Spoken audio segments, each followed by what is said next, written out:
प्रभु की स्तुति करो। हमारे प्रभु यीशु मसीह के गौरवशाली नाम में हम होसन्ना मिनिस्ट्रीज की ओर से आप सभी को हार्दिक बधाई देते हैं। प्रभु आपको आशीर्वाद दें और समृद्ध करें। प्रियजनों, आइए हम इस समय पवित्र शास्त्र में भजन 72 की 7वीं आयत पर कुछ समय के लिए ध्यान करें। उसके दिनों में धर्मी लोग फूले फले फूले रहेंगे, और जब तक चंद्रमा बना रहेगा तब तक बहुत शांति रहेगी। इस आयत में हमें जो देखना चाहिए वो है धर्मी लोग फूले फले फूले रहेंगे, और दूसरा वाक्यांश है बहुत शांति रहेगी। इन दोनों पर दो अलग अलग भागों के रूप में ध्यान देना चाहिए। विशेष रूप से शांति की प्रचुरता के विषय पर भी दो भागों में ध्यान देना चाहिए। क्यों? क्योंकि विकास अलग है, प्रचुर शांति अलग है। इसमें शामिल अनुभव स्पष्ट रूप से दिखाई देते हैं। कुछ लोग व्यवसाय में, हस्तकला में, परिवार में विकसित हो सकते हैं, लेकिन हम अक्सर उनसे ये शब्द सुनते हैं, कोई शांति नहीं है।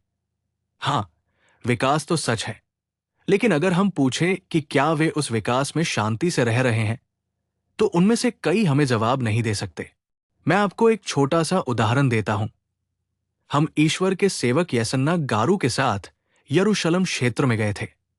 हम लगभग 45 लोग थे जो यसन्ना गारू के साथ गए थे। उन 45 लोगों में एक अच्छा बड़ा व्यवसायी था जो यसन्ना गारू का करीबी दोस्त था, जो यरूशलेम क्षेत्र में भी आया था।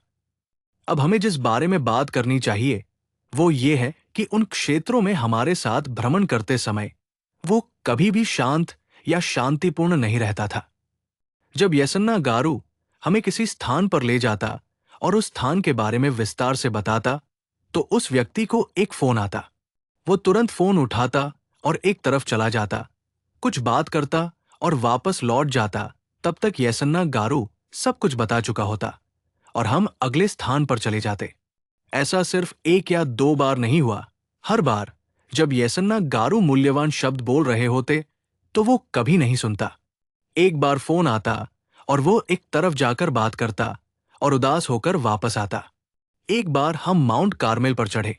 वहां यसन्ना गारू सब कुछ स्पष्ट रूप से समझा रहा था, जैसे कि वो हमारी आंखों के सामने हो। फिर इस आदमी को फिर से फोन आया। वो एक तरफ जाकर कुछ व्यापारिक मामलों के बारे में बात करने लगा, और जब तक वो वापस आया यसन्ना गारू ने सब कुछ खत्म कर दिया था। उस समय यसन्ना गारू ने उसे थोड़ा डांटा और कहा, क्या हुआ? क्या दुनिया में सिर्फ एक ही व्यक्ति के पास फोन है? तुम देखो, ये सभी लोग यहां आ रहे हैं, मंत्रमुग्ध हो रहे हैं, आनंदित हो रहे हैं, प्रत्येक स्थान को देखकर भगवान को धन्यवाद दे रहे हैं, लेकिन तुम क्या कर रहे हो? हमेशा एक तरफ चलते रहते हो, फोन उठाते हो, बात करते हो। क्या तुम यहां फोन पर बात करने आए हो? वो चुप रहा, बेचारा। यसन्ना गारू के चले जाने के बाद इस व्यक्ति ने हमसे कहा, क्या करे भाई?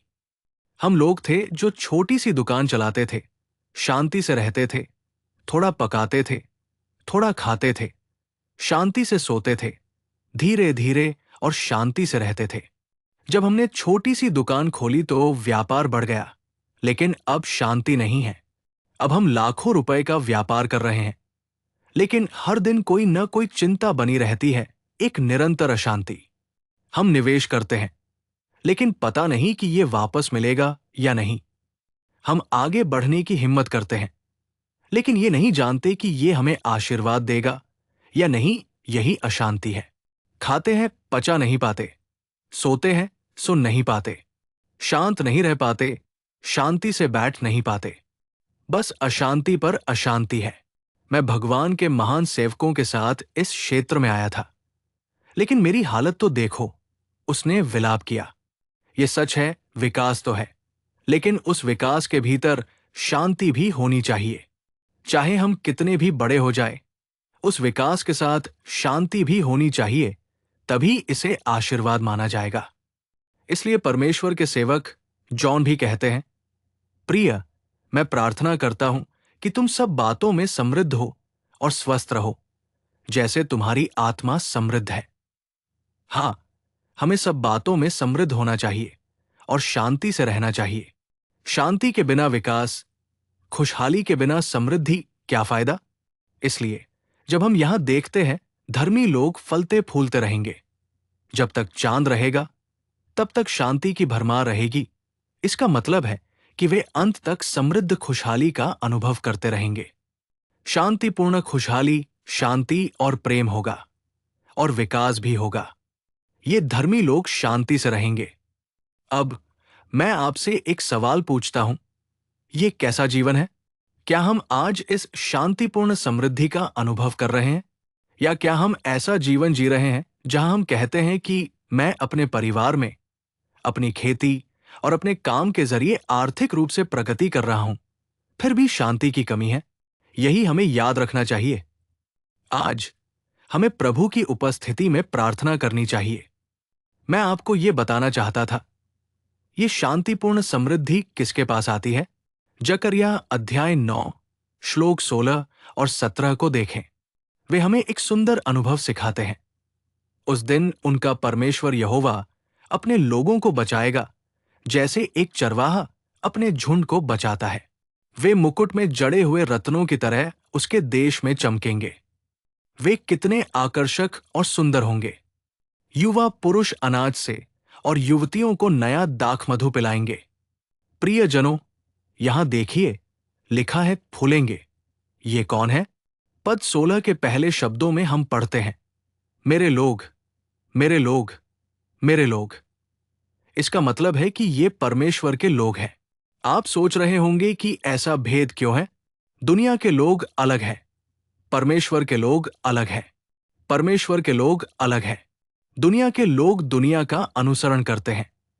वे दुनिया की परंपराओं का अनुसरण करते हैं, लेकिन परमेश्वर के लोग उसका अनुसरण करते हैं, उसके पीछे चलते हैं।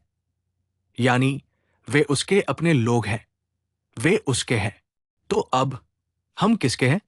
क्या हम दुनिया के हैं या प्रभु के? क्या हम दुनिया के लोगों की तरह जी रहे हैं, दुनिया का अनुसरण कर रहे हैं, या हम प्रभु के पीछे चल रहे हैं, उनके लोग हैं? ये हमारी अंतरात्मा और परमेश्वर को पता है। तो आज एक पल के लिए सोचो, अगर हम बढ़ना चाहते हैं, खुशहाली में बढ़ना चाहते हैं और शांति से फलना फूलना चाहते हैं, तो हमें उसके अपने लोग बनना चाहिए, उसके खून से धुलना चाहिए, उसकी अनमोल संपत्ति बनना चाहिए, उसकी उपस्थिति में विनम्र होना चाहिए, आज्ञाकारी होना चाहिए और उसकी नजर में रहना चाहिए, या हम उससे दूर हैं, सांसारिक लोगों की तरह जी रहे हैं? मुझे ये नहीं कहना चाहिए, आपको दुख हो सकता है, लेकिन फिर भी कुछ लोग ईसाई परिवारों में पैदा होने और पले बढ़े होने के बाद भी सांसारिक लोगों की तरह व्यवहार करते हैं। उनमें और सांसारिक तरीकों से जीने वाले दुनिया के लोगों में कोई अंतर नहीं है। मैं आपको बता दूं, मुझे एक गृह प्रवेश समारोह में आमंत्रित किया गया था। उन्होंने कहा, यदि परमेश्वर के कई सेवक आते हैं तो उतना ही आशीर्वाद होगा। कृपया जितने हो सके उतने लोगों को लेकर आएं। यदि बहुत से सेवक आते हैं तो हमें बहुत खुशी होगी। इसलिए हमने इसे एक सम्मानजनक निमंत्रण के रूप में लिया और हम में से लगभग 7 या 8 परमेश्वर के सेवक वहां गए। जब हम घर पहुंचे तो हमने देखा कि बहुत से लोग इकट्ठे हुए थे। शायद उन्होंने बहुत से लोगों को आमंत्रित किया था।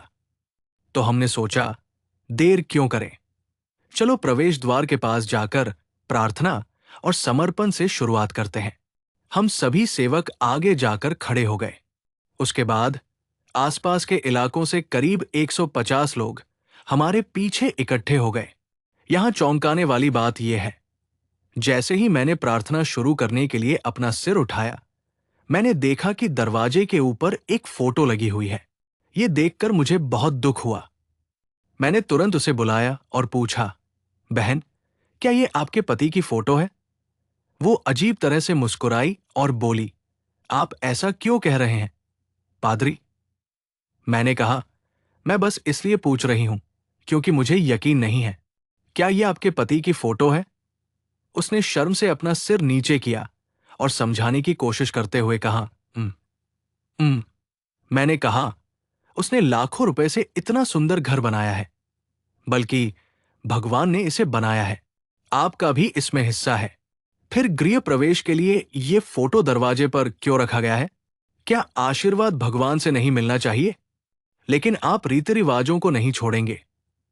मेरे प्यारे भाइयों और बहनों, कृपया सुनिए। ये बहुत दुखद स्थिति है।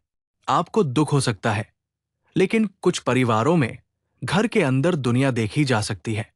आप उन परिवारों में दुनिया की स्थितियों को देख सकते हैं। ऐसा नहीं होना चाहिए। जो कोई भी उसके लोग बन जाते हैं, जो उसके हैं, वे बढ़ेंगे, वे खुशहाली में समृद्ध होंगे। शास्त्र कहता है, मेरे लोग कभी शर्मिंदा नहीं होंगे। वचन कहता है, मेरे लोग मेरी भलाई को जानेंगे और आनंदित और प्रसन्न होंगे। उनके लोगों पर आने वाली आशीषें बहुत बहुत बहुत है। वे खुशहाली के साथ फलेंगे फूलेंगे और शांति से रहेंगे। तो हमें इस श्लोक से जो सीखना चाहिए वो ये है, क्या हम दुनिया के लोग हैं या उनके लोग? अगर अब तक हम दुनिया के लोगों की तरह रह रहे हैं, तो आइए हम प्रभु के चरणों में गिरें। आइए हम खुद को उनके लिए समर्पित करें। आइए हम उनके सामने आत्मसमर्पण करें और उन्हें समर्पित हो। आइए हम अपने सिर झुकाएं और इस संकल्प के साथ प्रभु की उपस्थिति में प्रार्थना करें। आइए हम खुद को उनके लिए जीवित बलिदान के रूप में पेश करें। अपना सिर झुकाएं और प्रार्थना करें। हे प्रभु, जीवन के रचयिता, हम आपको धन्यवाद देते हैं। आप सर्वोच्च ईश्वर हैं। आप एक अद्भुत ईश्वर हैं। प्रभु, खुशहाली और समृद्धि में बढ़ते हुए हम आपके लिए गवाह के रूप में खड़े होना चाहते हैं और शांति से रहना चाहते हैं। आपने हमें एक बार फिर अपने वचन के प्रकाश में रखा है, इसके लिए हम धन्यवाद देते हैं। हमने ध्यान लगाया है कि धर्मी लोग खुशहाली में फलेंगे फूलेंगे और आपके लोग शांति और समृद्धि में रहेंगे। ये हमने आपके शास्त्रों के माध्यम से सीखा है। हम उस तरह से जीने के लिए आपकी मदद चाहते हैं। हमारा हाथ थामिए और हमारा नेतृत्व कीजिए।